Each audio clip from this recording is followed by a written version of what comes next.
hear it one more time for a Bank of Harmony.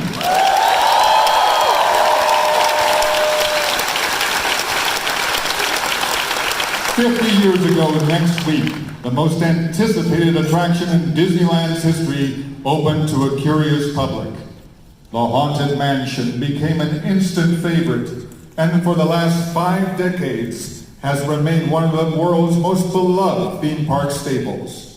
Not only does the Haunted Mansion stand out as a monument to the genius of those wed Imagineers that breathe life and death into its gloomy halls, it has inspired new generations of attraction designers, filmmakers, haunters, and fans who hold the mansion in the utmost regard. Today, we celebrate the Haunted Mansion and its 50-year chilling legacy. Please welcome to the stage Imagineer legend and creator of the Haunted Mansion's Doom Buggies, Bob Gurr.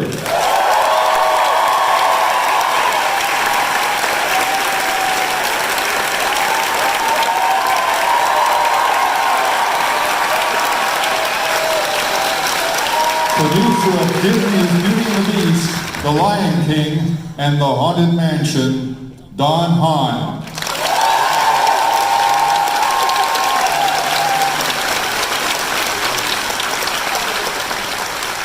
Imagineering legend, Tony Baxter.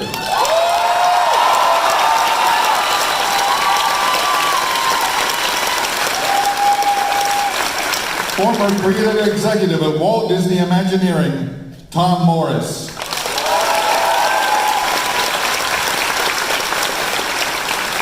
Interior designer of the Haunted Mansion, Tanya Norris.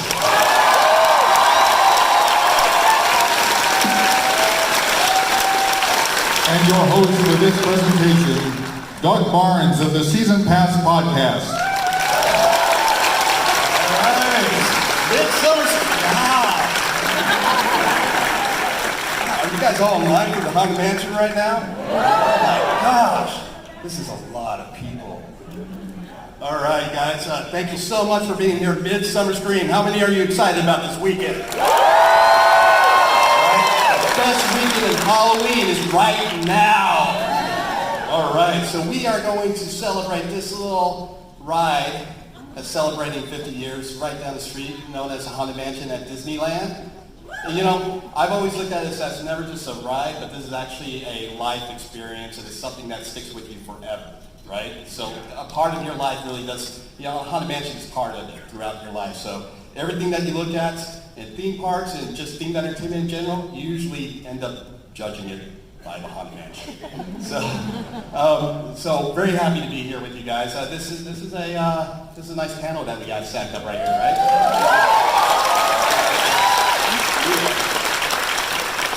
All right, so let's go ahead and get into it. Of course, 50 years Haunted Mansion Disneyland, and this is me with my sister Rebecca.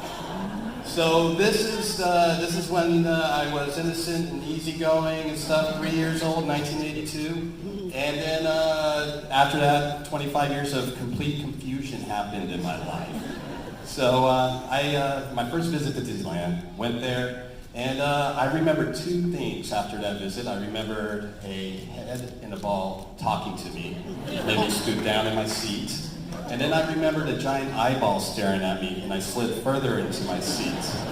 So as I remember coming back home after that trip, and I was like, okay, I don't know if I need to do Disneyland ever again.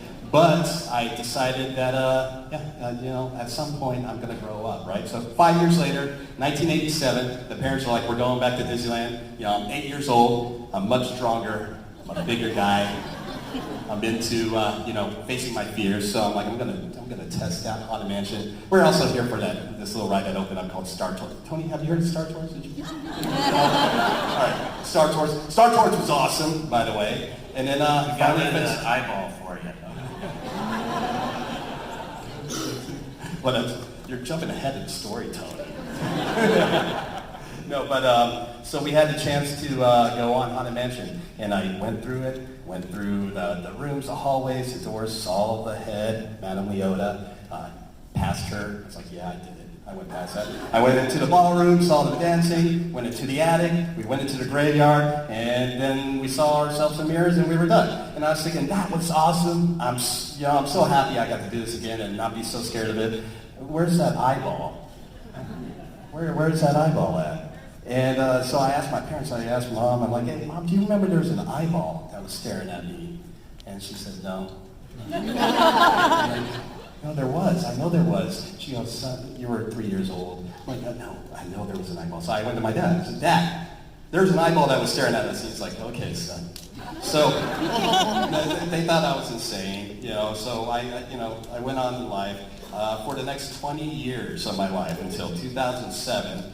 When I was at work, I work at a data entry place. It's just a bunch of cubicles. We have headphones to listen to music and podcasts. And I was really getting into podcasts at that time. I was listening to a podcast called Window to the Magic.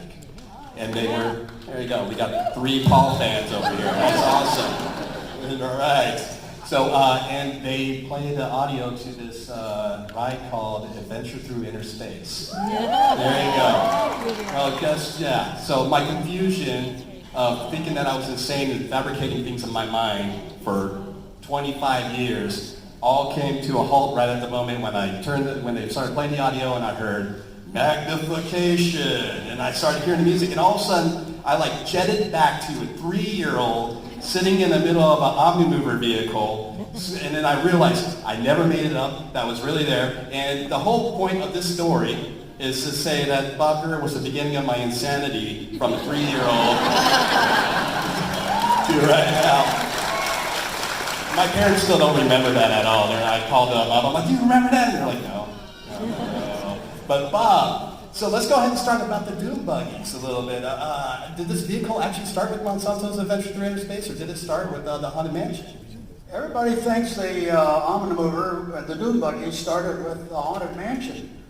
How many of you know it never started in the Haunted Mansion? That was stolen from the Voyage to Inner Space, which was 2 years earlier. But the big difference was we found out with the Voyage to Inner Space, they have a kind of a car that you could snuggle 2 or 3 people in. And it was our first time that operations found out a whole new side of guest behavior. Oh yes, I'm not going to go in too far into that one, but I worked that ride for Midsummer. So much, yeah. No, that's all right. I was hired to do fun vehicles, and boy, that was the funnest vehicle.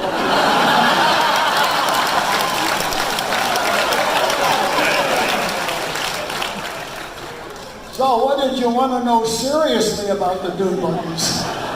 Well, I was wondering, since you were there when they needed it, what was the conversation that said, let's get this the Omnimover in to be the Doom Buggy for the Hot Wheels? Okay, if some of you remember the New York World's Fair 1964-65, there was 2 other attractions that had a continuous line of vehicles. That appealed to me from a good standpoint. If you have a chain of vehicles, you can't have a collision, so you don't need an anti-collision system. Okay, we got that one done. If the vehicles are following one another fairly closely, you're going to have a pretty good theoretical ride capacity. Well, these 2 vehicles that I'm talking about, one rode sideways and one followed the vehicle in front. So all you saw was the back of the hair of the people in front. Well, that's not fun.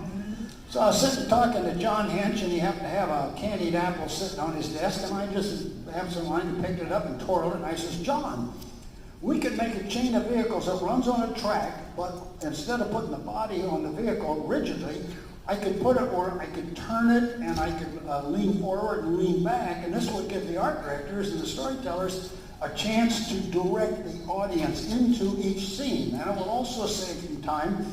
As you turn from one scene to the other, you can turn quickly and have less time loss in the segue between scenes. And it was such a simple thing, and I says, John, we're going to move a bunch of people, and we just move them in all different directions, and I was a pilot at the time, and there was a thing called navigational aid called Omni Range. I says, John, this is the Omnimover.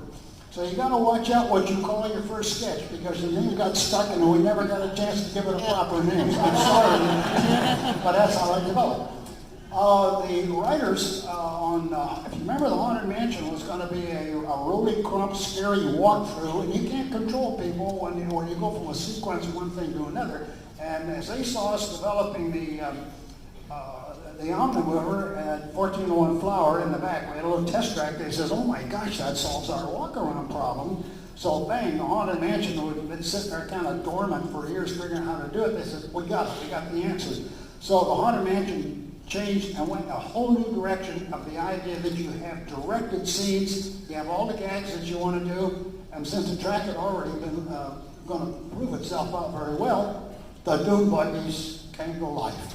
There you go. And that's what the legend for. I mean, many of us remember it from Adventure Through Inner Space, but it's legend with. Well, you ask a technical question, I'll give you the technical answer. Yeah, that's true. Yeah. Right on. So we are going to actually go on to Tony Baxter right over here. Tony, obviously, the Haunted Mansion meant quite a bit to you in your younger years, growing up with Disneyland. Oh yeah, because for about 8 of those younger years, it was not open. Yeah. So you'd ride the train and you'd look down through the slats and the thing to see if there was any construction work down below the train. And so finally when it went into production, of course I couldn't resist being a ride operator out there, and I snuck in. So here's a secret. One of those doors in the corridor of doors, if you look closely, it's got an exit sign on it. That goes outside into the rear of Disneyland. It also is an entry for an employee that's taking his break and going over to sneak into the Haunted Mansion. I remember walking in that door and then walking down to the Madame Leota seance. And I just sat there mesmerized until a security guard came by and took me, hauled me back to the other side of the park. Anyway, this is kind of interesting, this shot here, because Steve Davidson had come up with the idea of putting a Christmas overlay on. And he brought me, and I was the head of the park design group there, and he brought me in to show it to me. It was just the night before Christmas in the Haunted Mansion. And of course, we had this brand new property, but it was a touchstone film, if you remember when it came out. So it wasn't exactly approved for Disneyland.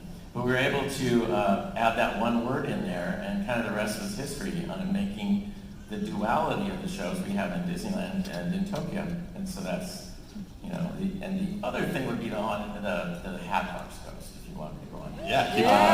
He was in there for the first week that I wrote it.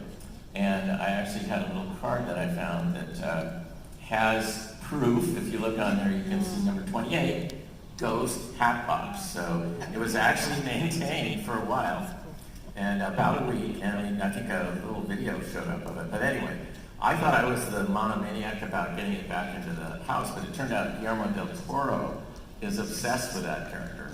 So at one of the Comic-Cons, he announced, I'm going to do this Haunted Mansion movie, again, a sequel, and I'm going to have it starring the Hatbox Ghost, so we can finally get that, and they'll have to put it in the ride. And in the years that came on, he actually had one built for his collection, and some friends of mine were able to do that for him, and he did an incredible storyboard and whatnot. And then it fell by the wayside. But we at the park decided, enough time has passed and let's get that guy in there. So the Hatbox Ghost, and I really think John Gritz did an incredible job of, staging that and everything, and it works really, really well. So that was that aspect. And I don't know if you want to go on to Phantom Manor yet. Oh, there's plenty to talk about. Yeah, we'll bring up Phantom Manor. I just remembered it was a few years ago. I remember you let me hold that card. Yeah. and my hands started shaking. And I was like, I was starting to sweat, and I was scared that I was going to destroy the card by just sweating on this thing from my holding the moment this legendary card. So I had to give it back to you really quick. I was for me it was the opposite. I was like, I'm not lying. I really did see it there. And so I was so thrilled when a really bad 8mm movie showed up where somebody actually captured this guy in there. So yeah. Well, obviously you have been inspired. You've done a few attractions since then that are inspired by the Haunted Mansion. Yeah. It was interesting when we went to Paris. We did a lot of research about the Europeans and the French in general, in specific. And it turned out that they got funny. They loved Jerry Lewis, and he's a national hero over there. But of course. They also love scary. I mean, the Pierre Lachaise cemetery. For those of you that love Gothic cemetery, a must. You must go there before you die, or go there after you die. I'll be there. It was the inspiration for Phantom of the Opera. Anyway, but they don't get scary funny.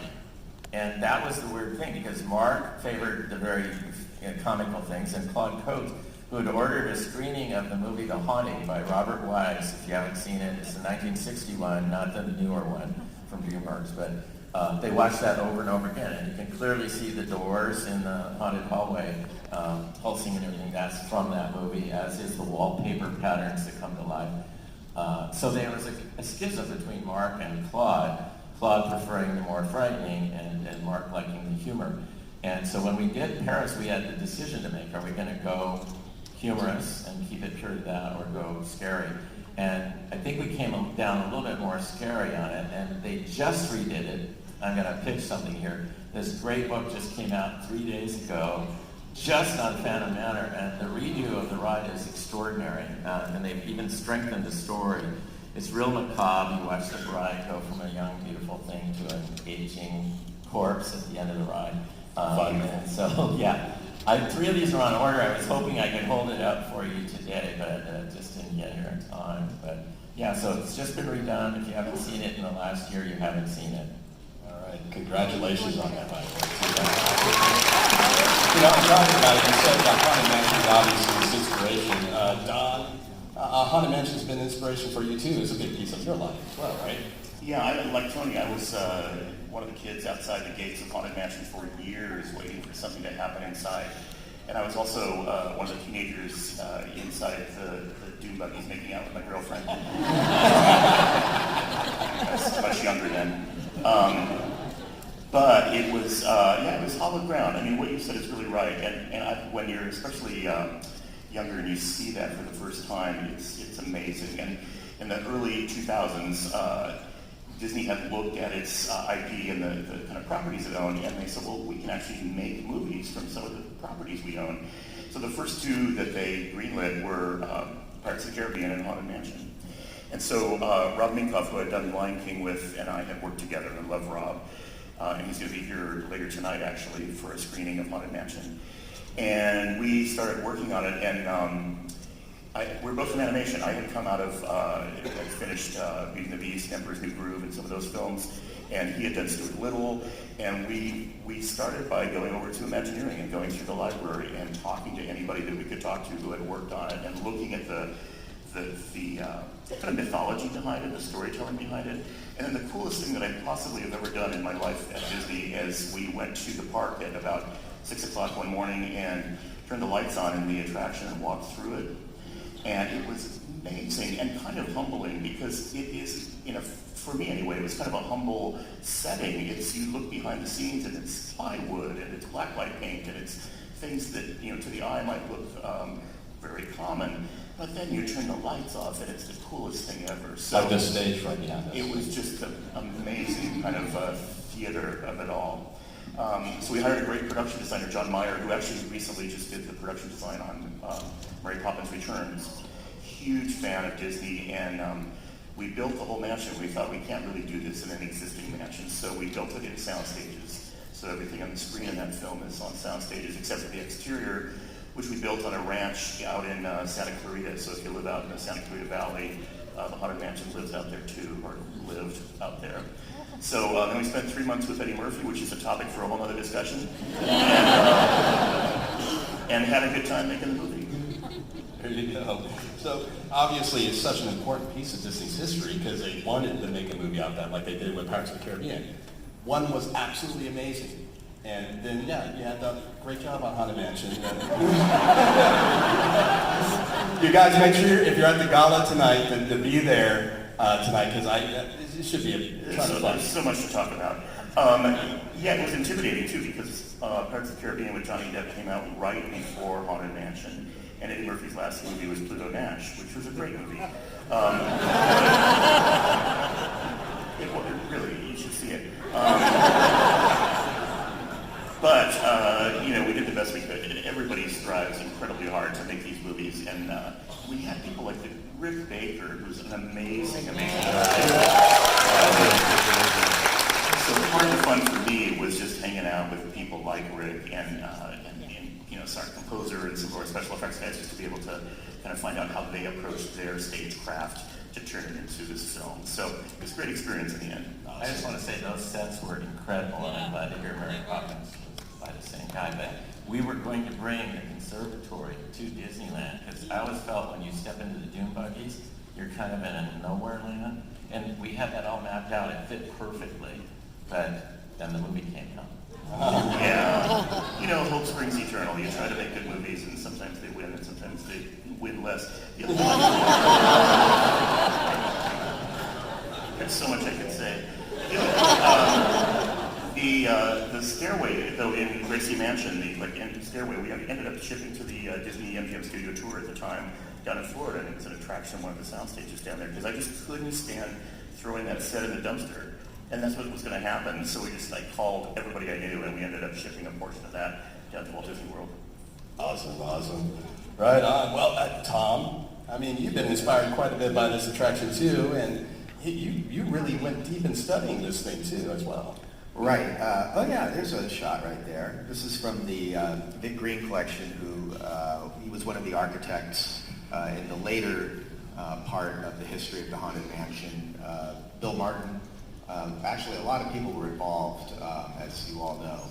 And I was one of those kids, just to back up a little bit, also, drooling on the gates of the Haunted Mansion back in the 60s and wondering when it was going to open. For anybody who doesn't know, why is everybody standing out the gates drooling at it?